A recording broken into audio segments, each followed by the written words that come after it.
Kilala niyo po ba kung sino si Marcial Bonifacio? To be candid, Your Honor, Oh. I'm not Sino po? familiar. Si Benigno I'm sorry, Your Aquino Honor. Jr. Si Ninoy. Siya, narinig niyo na po yung mga alias na yan. Ngayon lang po niyo narinig. Some of it po, Your Ayun. Honor, to be candid, some of it I've already heard. Magmula po 1892 hanggang 1896, ginagamit po nila ang mga alias na yan. Senator Nagkaroon Judge lang- Padilla.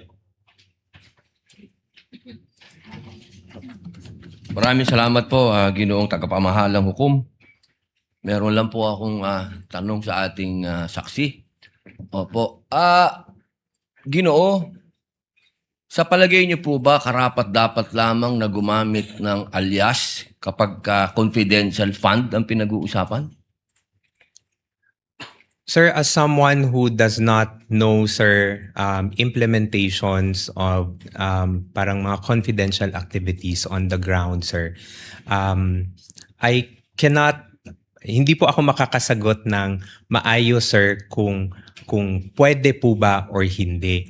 But based on information that I got, sir, no, when I consolidated the answers for the AOM, sir, hindi naman po siya na-mention sa akin po ni Colonel Lachica. But I know, sir, that confidential activities are considered to be sensitive. And there might be individuals or groups that need to be somehow protected, sir, because of the information that you would be getting from those people, sir. So, yun po yung tingin ko, sir. Hindi ko categorically masasabi na pwede po yung alias or hindi. But going back to the JMC also, sir, sa Joint Memorandum Circular, there is no specific provision, sir, that indicates kung paano po yung paglagay ng mga pangalan sa documentary evidence of payments. Okay, maraming salamat po. Meron po akong tanong sa prosecution.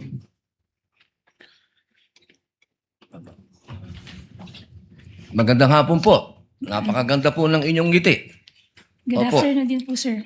Opo. Batid po ba ninyo ngayon, mga petsa na to, kung ano ang pinagdiriwang natin sa Pilipinas? Magmula po 19 hanggang 30. Buwan ng wika daw po, sir. Bukod po sa buwan ng wika, National Heroes Day. National Heroes Day. Ito po ay hango sa ating mga bayani. Tama po ba? Opo. Opo. Naniniwala po ba kayo na ang ating mga bayani ay may mga alias? Kilala niyo po ba sila Di Masalang? I'm sorry po sa aking history teacher. Ayan, opo. Hindi ko na po maalala. Ito po ang masyado. pinakamagandang panahon para maipaalala po sa inyo na ang ating mga bayani ay gumamit ng mga alias. Di Masalang, Siling Labuyo, Tikbalang, Tagailog, May Pag-asa, Buwan, Magdalo, Leon Kilat, Vibora, Lakambini, Paralitiko, Dimas, Alipato, Liwanag, Balite, at marami pa pong iba. Ano po ang kahalagahan dito, palagay po ninyo? Ang alias po, anong kahalagahan? Well, first, sir, Your Honor, I cannot comment because I'm not sure of the circumstances surrounding their use of alias. Under the anti-alias law, sir, inaalaw naman po yung paggamit ng alias provided kailangan po nakabanggit din, nakadisclose kung ano yung real name. So it's not completely prohibited provided they also provide the real. Opo. The real name. Pakisagot lang muna po yung tanong ko bago po yung explanation po ninyo. Pakisagot lang po kung narinig nyo na po yung mga alias na yan. Ngayon lang po nyo narinig. Some of it po, Your Ayun. Honor, to be candid, some of it I've already heard. Magmula po 1892 hanggang 1896, ginagamit po nila ang mga alias na yan. Nagkaroon lang po ng isang traidor, ang pangalan ay Teodoro Patino, na nagbulgar sa Katipunan.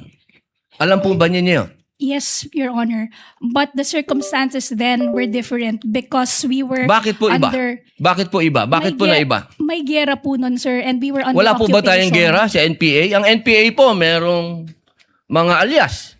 Meron pong ka-Cobra, ka-Agila, ka-Lawin, ka-Tigre, ka-Kapre, ka-Sirena, ka-Adobo, ka-Sinigang, ka-Pansit, ka-Tinola, ka-Sile, ka-Kamote, ka-Bawang, ka-Maxi, ka-Labuyo. Strictly speaking, Lahat po yan, sir, ginagamit iba po na yung alias. internal armed conflict, iba naman din po yung war. Bakit po na iba? Pareho po itong clear and present danger sa atin. So ang Well, gusto ko lamang pong ipaalam sa ating prosecution na napakahalaga po ng alias sa panahon ng... Kayo po, sagutin po nyo. Sa panahon ng... Gera, sir, Your Honor. Ang confidential po. Ang pagkilos confidential ay napakahalaga at hindi po ginagamit ang pangalan at hindi po pumipirma. At alam niyo po ba, noong September 12, 1896, ano nangyari? Nagkaroon tayo ng 13 martires. Yung mga nagtraidor ay itinuro ang mga totoong pangalan, totoong lugar, kung nasaan yung mga sumusuporta sa Katipunan. If I may, Your One Honor. last na lang po. Kindly wind One up, last, Senator one Judge last na lang Padilla. po. If I may, Your Honor, just address your question earlier. With all due respect, Your Honor, the prosecution respectfully submits that whether the use of alias is allowed or not and whether it's necessary or not, to us, that is a non-issue because that was never raised Hindi po by pwedeng the... maging non-issue sapagkat ito po ang ipinalalabas ng prosecution. If I may, Your Na Honor, may mga pangalan, na mga katawa-tawang pangalan. Mas nakakatawa po itong mga pangalan ng mga nangyari nung araw. with all due At respect, isa pa Your po, Honor, isa na lang if po. Kasi isa na lang po. Kindly wind up, Ito na lang Judge po. Padilla. Kilala niyo po ba kung sino si Marcial Bonifacio? to be candid, Your Honor, Oh. I'm not Sino po? familiar. Si Benigno I'm sorry, Your Aquino Honor. Jr. Si Ninoy. Siya mismo may alias. Maraming salamat po. Your Honor, if I just may, Your Honor, just to set the record straight, because it was made to, with all due respect to the Senator Judge, Mr. it was... Presiding Judge, allowed ba yun? I was about to make a ruling. Senator Maraming Judge salamat Padilla. po. There was no question posed or poised. Attorney May. Let's proceed to the next Senator Judge who will interject. By the way, did you intentionally get rid of the platform?